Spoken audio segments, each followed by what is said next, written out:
interessante do outro, discutindo Fonseca, região norte. E segunda-feira passada, ou quarta-feira passada, fizemos uma reunião temática sobre saúde na Universidade Federal Fluminense. E nessa reunião da Universidade Federal Fluminense, cujo tema básico era saúde, eu terminei lembrando algo que eu li no Facebook muito interessante. Apesar do Humberto Eco, que morreu recentemente, dizer que o Facebook era um lugar onde qualquer imbecil podia falar qualquer coisa, porque existia liberdade para isso, entretanto, o Facebook de vez em quando ensina algumas coisas interessantes para a gente. E tinha lá um ditado muito interessante que dizia o seguinte: política é igual televisão sem controle remoto. É bem didático essa imagem. Se eu não levantar da poltrona, eu vou assistir o programa que eles querem. Se eu quero que a política que nós defendemos na nossa cidade ela ocorra, ela saia do papel e se transforme em realidade, eu tenho que levantar o bumbum da cadeira e me colocar em movimento. Em movimento é o que nós estamos tentando fazer, percorrendo as comunidades, tentando auscultar os problemas das comunidades e sistematizá-los. Eu tenho a obrigação de, pensando alto junto com vocês, dizer algumas coisas. Nós temos várias carências e as carências não vão ser facilmente resolvidas. Por quê? Entre outras tantas razões para elas não serem facilmente resolvidas. Nós temos um histórico cultural, e Plácido está aqui, ele tem a capacidade de negar o que eu digo, a minha crítica, e ele me conhece muito bem de longa data, ou confirmar. Niterói já teve um dos mais ricos e fortes movimentos comunitários do Brasil. A FANIT, a Federação das Associações de Moradores de Niterói, era uma das mais importantes entidades representativas do movimento comunitário popular, que participou com muita influência em todas as lutas relevantes por moradia, ela diretamente ou ela misturada nas várias frentes que lutaram na Constituinte por moradia popular. É responsável, inclusive, pela inscrição, pela escrita na Constituição de alguns trechos importantes que garantem moradia como um direito. Que parece fácil de escrever, quando é óbvio, mas não é fácil não. Lá no raio que parta 13º, os capitalistas e os empresários disseram que se pagasse 13º às pessoas, eles iriam à falência. Hoje em dia, todos eles ficam doidos para chegar ao 13º, porque todo mundo vai lá comprar mais na loja dele, na indústria dele, etc. O mundo é assim. Não tem absolutamente nada que tenha sido conquistado pela classe trabalhadora e pela sociedade sem que tenha sido com muita luta. Infelizmente, essa FANIT não existe mais. Elas foram, a FANIT e as associações de moradores foram todas elas cooptadas a partir do primeiro, em especial a partir do primeiro governo Jorge.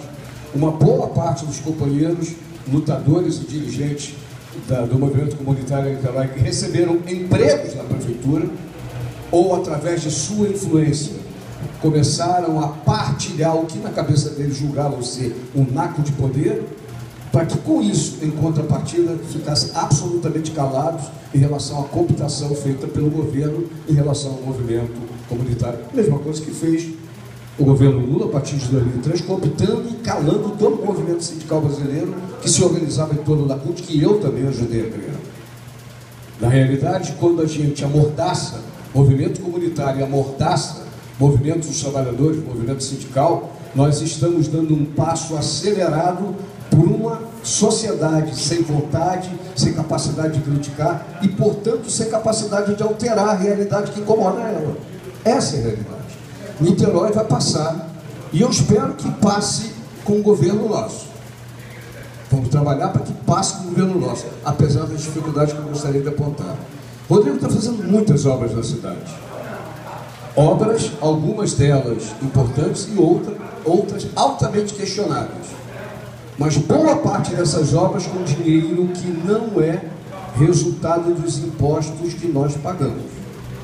Rodrigo está endividando a cidade para as próximas administrações, que já pode ser a nossa, a partir da eleição desse ano, e das próximas, porque ele pegou empréstimos do governo federal, com aval do governo federal, da Caixa Econômica, do BID, etc., com carência de 4 anos, isto é, ele não precisa pagar agora, e quando começar a pagar, é daqui a 4, 5 anos. Significa, nós temos uma cidade que tem capacidade de endividamento? Claro que tem.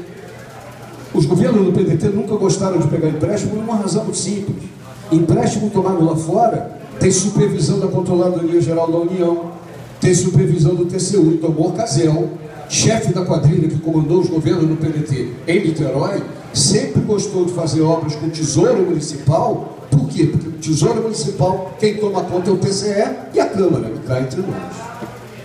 Imaginar que tirando uma pequena quantidade de vereadores da Câmara, a bancada do PSOL, eu não tenho nenhum problema de dizer que tem um menino do Tucano, que nós combatemos o tempo todo, mas que de fato, por razões dele, razões de oposição ao Rodrigo, nós temos uma quantidade muito reduzida, a bancada do PSOL, o Bruno Lessa, o Daniel, que apesar de ser do meio ambiente e fechar boa parte das coisas que o governo eventualmente fecha com a gente, mas nós não temos quantidade de vereadores suficiente para impor uma fiscalização de qualidade ao governo e que ecoe em nome da população as críticas que nós temos para fazer.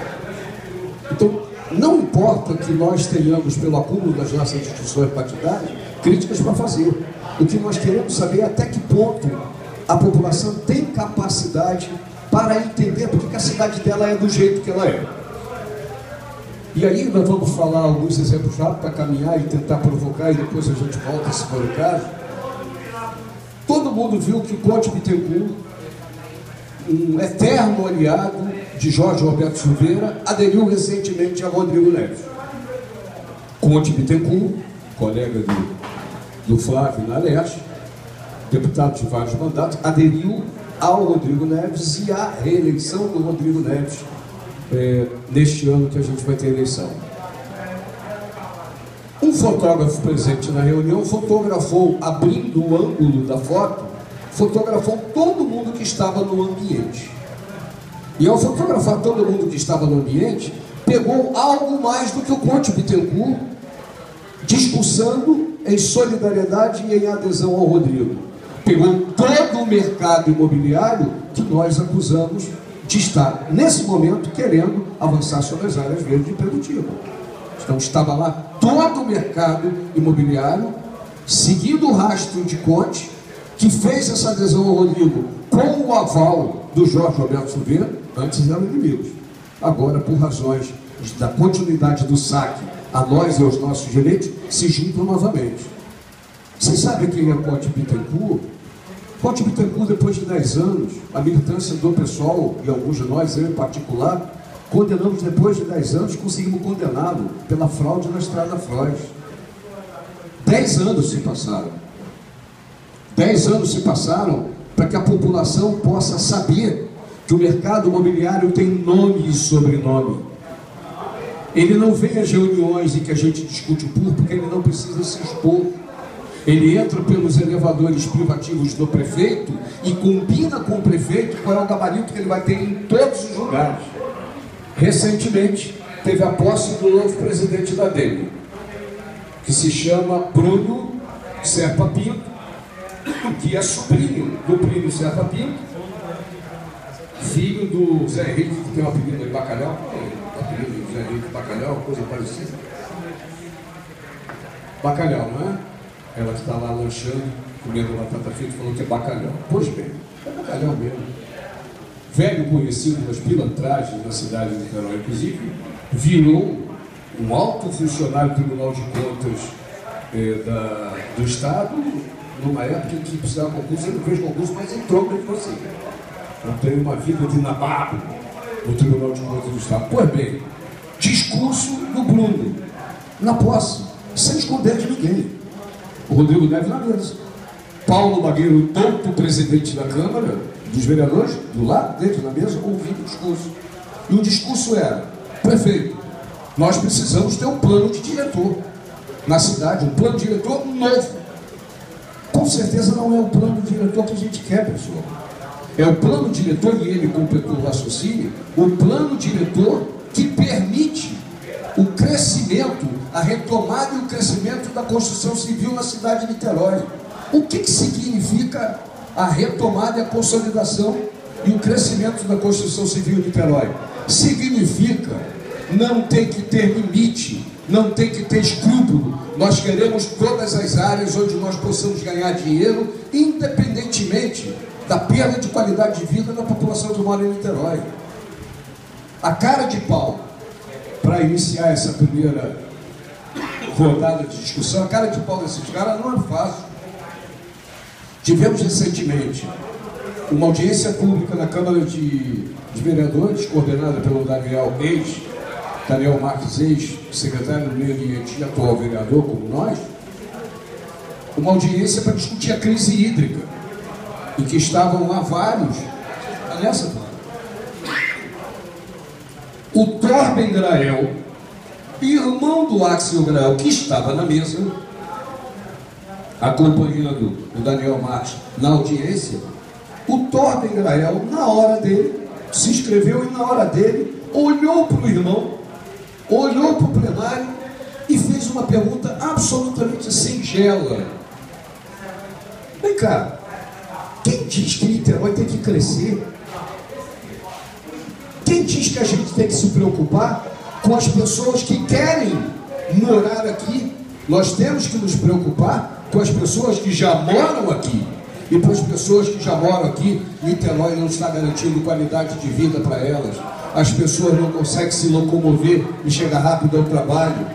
As pessoas não têm saúde de qualidade, não têm educação para toda a população. Então queremos crescer para quê? Para produzir mais apartamentos, para vender esses apartamentos e fazer com que Niterói seja um estoque enorme para a lavagem de dinheiro daqueles que, apesar da população não crescer, compram um atrás do outro os apartamentos que são construídos na cidade de Niterói. Essa discussão, portanto, da cidade que nós queremos e quanto ela custa para nós, só vai poder ser feita com a participação de vocês. Porque não tem nada pior na cabeça de um prefeito de plantão ou de vereador do que o povo enchendo a Câmara de Vereadores ou o povo se organizando em frente à prefeitura para botar o dedo na cara de todo e qualquer vereador e todo e qualquer prefeito que não atenda às necessidades da população. A população precisa se tornar sujeito do processo de definição da sua cidade. Tal qual, repetindo para fechar, o ditado do Facebook. É igual a televisão sem controle remoto. Se eu quero mudar o canal, se eu quero mudar a política, nos levantemos, nos coloquemos em movimento e cobremos dos nossos representantes aquilo que nos é direito, que nós pagamos. Alguns pagam com o IPTU, outros pagam com a própria vida pela falta de condições de saúde e educação para toda a população. É isso aí.